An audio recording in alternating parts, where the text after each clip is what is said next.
and gentlemen.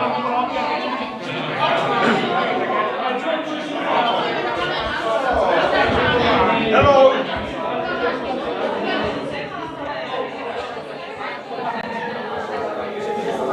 Otvára sa výstava. Vážené dámy, vážení páni, ja by som vás chcela srdečne privítať na dnešnej 4. výstave, najväčšej výstave v Stredoeurópskom dome fotografie, Neprispôsobiví, pozorovatelia, Outsideri a vyhnanci. Táto veľká medzinárodná výstava je organizovaná v spolupráci so slovinskou galériou Foton a s jej kurátorom a riaditeľom Dejanom Slugom. Predstavujeme tu diela takých velikánov stredoeurópskej fotografie a to práve vďaka Dejanovi, ktorý je zároveň aj veľkým propagátorom a podporovateľom stredoeurópskej fotografie na globálnej scéne aj z medzinárodného hľadiska na rôznych veľtrhoch, fotografických festivaloch a tak ďalej. Rozumieš? Ale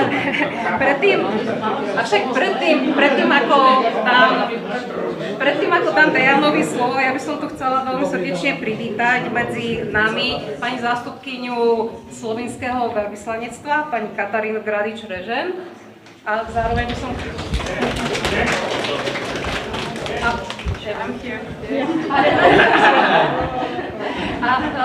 aj vďaka slovinskému veľvyslanectvu pijete toto chutné vínko. A zároveň by som chcela privítať aj pani riaditeľku Rakúskeho kultúrneho fóra, pani Sandru Diepenstein. A chcem tu privítať aj pána riaditeľa Maďarského inštitútu Lista, pána Pavla Venderčana.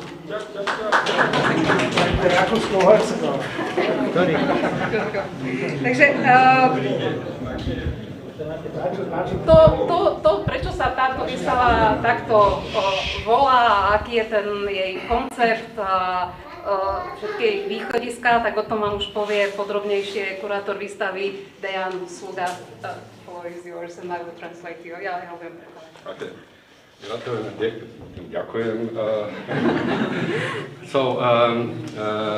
Milí hostia, dámy a páni, dear ladies and gentlemen, I would like to thank Judita and of course legendary Václav Macek to invite me again to present some exhibition in House of Photography here in Bratislava. Chcel by som sa poďakovať Judite a legendárnemu Václavovi Macekovi za to, že ma pozvali a za to, že mám príležitosť tu predstaviť výstavu v Stredoeurópskom dome fotografie. So our collaboration has roots in the past. We've been in some period regular at the Month of Photography, and we have also collaborated within the European Month of Photography for the long period when we also had a festival in Ljubljana. Takže korene našej spolupráce siahajú pred mnohým, teda začali akože pred mnohými rokmi, keď sme spolupracovali na mnohých výstavách v rámci Mesiaca fotografie, ale aj v rámci Európskeho mesiaca fotografie, čo je Európsky festival, ktorý sme organizovali v Ljubljane. I'm saying this also because my personal interest as an art historian and curator of photography was also broadened with meetings with many photographers from the region and learning from experienced senior colleagues like Václav Macek exactly here in Bratislava. Hovorím to aj preto, lebo moje pôsobenie ako historika umenia a kurátora sa rozšírilo práve stretnutiami aj tuto v Bratislave s Václavom Macekom, keď sa aj rozšírilo moje také povedomie a znalosti o mnohých európskych fotografoch. So the exhibition Unadapted Observers is one of the exhibitions which I curated in the last couple of years, which is focused on the specific situation in the post-war, especially 1970s, 80s situation in the field of photography in Central European context, specifically within the socialist, communist countries of the previous period. Takže výstava Neprispôsobiví, pozorovatelia, outsideri a vyhnanci je výstava, ktorú kurátorujem už niekoľko rokov a ktorá sa zameriava na taký špecifický kontext 70. a 80. rokov v stredoeurópskom priestore za bývalého socialistického režimu. I specifically focused on, let's say, two groups of photo artists. One were photographers who were in the line of, at that time, dominant documentary, being social or subjective documentary photography. Takže ja som sa zameral na také dve línie. Do prvej skupiny patria fotografii, ktorých by sme mohli nazvať sociálni alebo dokumentárni fotografii. But those photographers were not really, usually member of the, at that time, very usual collectives, photo clubs, where the mainstream production of photography at that time was collectively organized. Avšak títo fotografie, treba povedať, stáli mimo takého organizovaného diania, mimo fotografických klubov, ktoré sa organizovali a nad ktorými bol aj vyvíjaný akýsi dohľad. They were more present in so-called alternative scene, and what is really important, with some projects of them, they expressed, approach, or iconographically, thematically, problematic issues which were not accepted by the regime. Takže títo fotografie sa by sme mohli povedať, že stali skôr na takej alternatívnej, alebo sa pohybovali na alternatívnej politickej scéne, pričom ich prístup, voľba tém, alebo aj takéto grafické, vizuálne spracovanie sa trošku vymykala režimom stanoveným pravidlám. So already in this room you can see three photographers from this first group, like Jindřich, Štreit, Vladimír, Birgus, or maybe Andrzej, Baturo from Poland, who had actual problems. They were interrogated, they were persecuted, even arrested, for some particular period, because their approach, their attitude with what they were showing, was not really in line with the regime at that time. Už v samotnej tejto miestnosti vidíte tu diela troch autorov, Jindřicha, Štrajta, Vladimíra, Birgusa, alebo aj Andrzeja, Batura z Polska. Máme to všetko fotografii, ktorí boli za svoju činnosť vyšetrovaní, zatknutí alebo dokonca aj uväznení. A to práve preto, lebo tá ich línia stála mimo toho, čo bývalý režim stanovoval. To this group I have also added one Slovenian photographer from the famous Fotogrupa Šolt, another collective from the 70s and early 80s, Stojko, with the iconic photographs of the arrest of, at that time, dissident, probably the most famous dissident in the late 80s, János, probably the new president of Slovenia.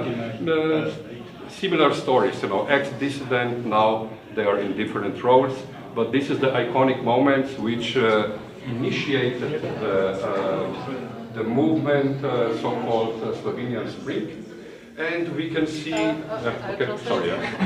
Takže do tohto výberu som zaradil aj fotografiu Toneho Stojka, ktorý tiež patrí vlastne do tejto skupiny dokumentárnych fotografov. Toto je ikonická fotka zadržania disidenta Jánoša z konca 80. rokov, ktorá vlastne aj táto udalosť spustila slovinskú jar. Je to človek, ktorý sa mal stať prezidentom, ale tak sa to tak vyvinulo. It was, of course, candid photo, secretly done.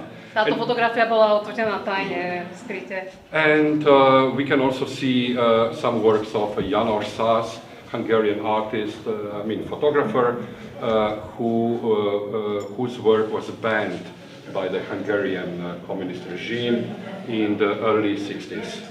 Vidíme tam zase v ďalšej miestnosti aj fotografie Jánoša Szása, ktorého diela boli zakázané bývalým maďarským režimom koncom 60. rokov. Yeah. On the other side, I have selected a couple of artists who were using photography already in 70s and early 80s, and of course on the first position is Slovak artist Rudolf Sikora, who explored the medium of photography already in 70s, although he was at that time very important also as a contemporary visual conceptual artist in the broader region. Takže zaradili sme tu samozrejme aj diela Rudolfa Sikoru, ktorý koncom 80. rokov používal, on ako umelec používal vo svojej tvorbe fotografiu ako médium. A samozrejme s tou fotografiou začal experimentovať už v 70. rokoch, ale sa to viac prejavilo v tých 80. rokoch. Yeah.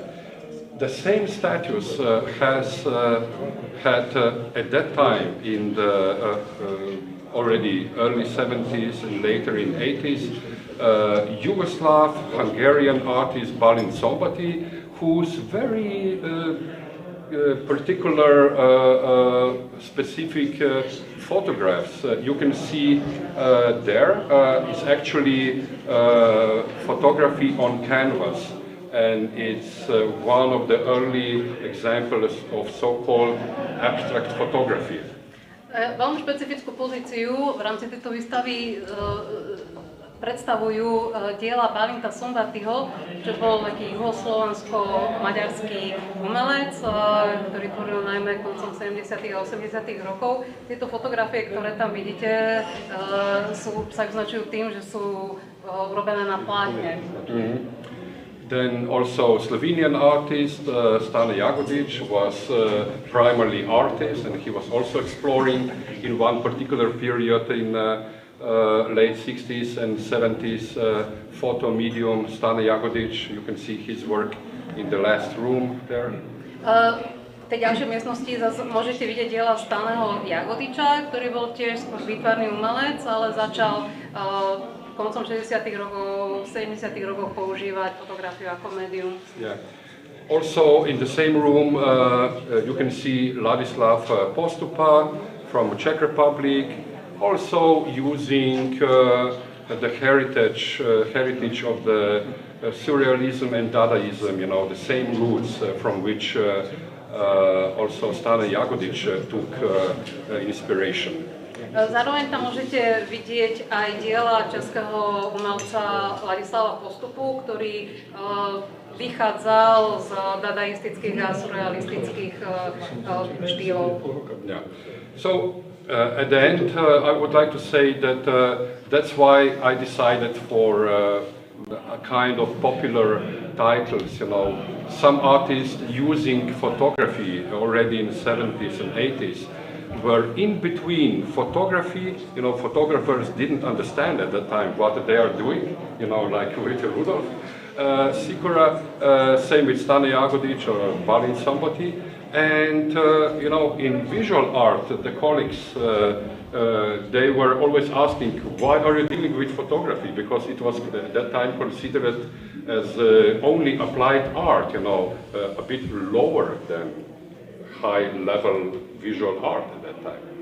Takže preto som aj zvolil tento populárny názov, lebo prezentujeme tú tvorbu aj umelcov, výtvarných umelcov, ktorí jednoducho využívali fotografiu tiež ako médium, ale zároveň ako tí fotografii boli svojím spôsobom akoby zaznávaní tým, že používal teda ako nejaká nižšia forma umenia v očiach výtvarných umelcov. And those photographers which I mentioned at the beginning, you know, I titled this group of photographers outlaws because they were out of the mainstream of the system of the photo production in all these socialist countries at that time. Takže preto som aj nazvala tú druhú časť, tú druhú skupinu v názve tejto výstavy ako Outlaws alebo vyhnanci, pretože sú to ľudia, ktorí stali mimo systému, mimo toho mainstreamu hlavného prúdu.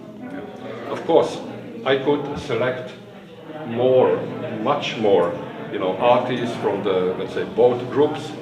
So this is only parts for Toto, per Toto, just a selection of a couple of artists. Maybe hopefully one day we can present one big exhibition with many other artists using photography and photographers who were on the margin or on the verge with the regime at that time. Takže samozrejme, mohli sme tuto priniesť alebo prezentovať oveľa viac umelcov, oveľa viac fotografií, ale možno raz bude priestor na to, aby sme usporiadali veľkú výstavu, kde sme vystavili jednak vytvarných umelcov využívajúcich fotografiu, ako aj fotografov, ktorí boli akoby na tom rozhraní alebo kriticky voči režimu. Probably the most important point of this exhibition lies in the fact that we still need to do a lot of work. We all working in the field of photography to research, promote, and show important photo artists from that period, not only to our local, national audiences, but also to the broader international audience. A ja si myslím, že je tu ešte pred nami veľmi veľká úloha urobiť taký výskum, propagovať a prezentovať prácu a tvorbu vizuálnych umelcov a fotografov nielen lokálne, na v tom lokálnom meradle, ale medzinárodne a globálne vo svete. So this is also the role of our collaboration, which will hopefully continue also in the future. So you can read more in the catalog, which is available there. And again, thank you very much, Evita, and thank you to your all. A toto bude vlastne taká aj úloha našej spolupráce ďalšej do budúcich rokov. Viac o tejto výstave sa môžete dozvedieť z katalógu, ktorý je k dispozícii na prvom poschodí a ďakujem vám veľmi pekne ešte raz, že ste prišli.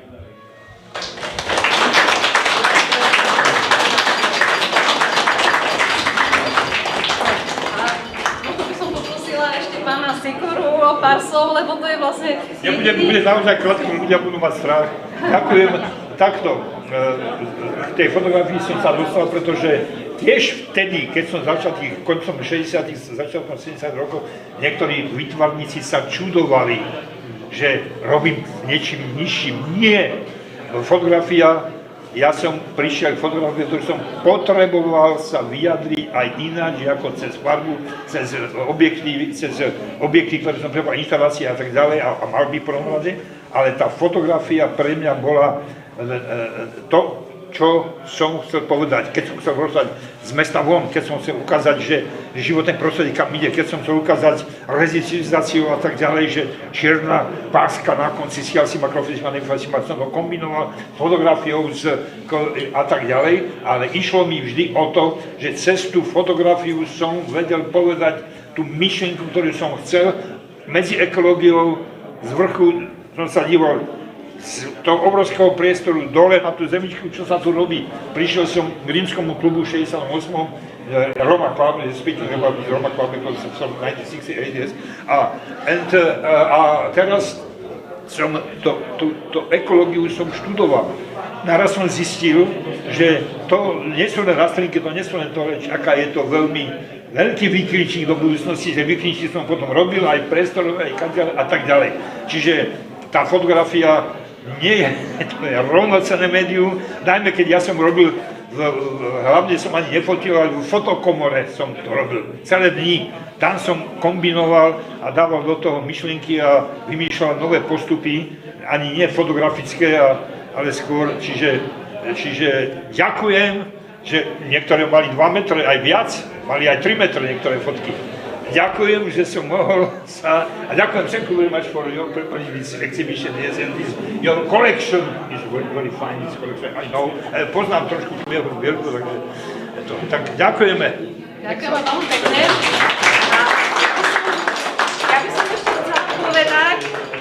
29. marca pripravujeme komentovanú prehliadku aj vernisáž tejto výstavy, opäť za účasti Dejana Sluhu, ale aj so slúbenou účasťou Vladimíra Birgusa, ktorý predstaví z tohto obdobia ešte oveľa viac, aby ste proste to, čo sa do tejto výstavy nezmestilo. Je možné, že príde aj Jindřich, Štreit a možno ešte budú aj ďalší hostia, ktorí majú niečo spoločné s touto výstavou. Tak včas to dáme vedieť. Ďakujeme vám ešte raz za vašu účasť a užite si výstavu.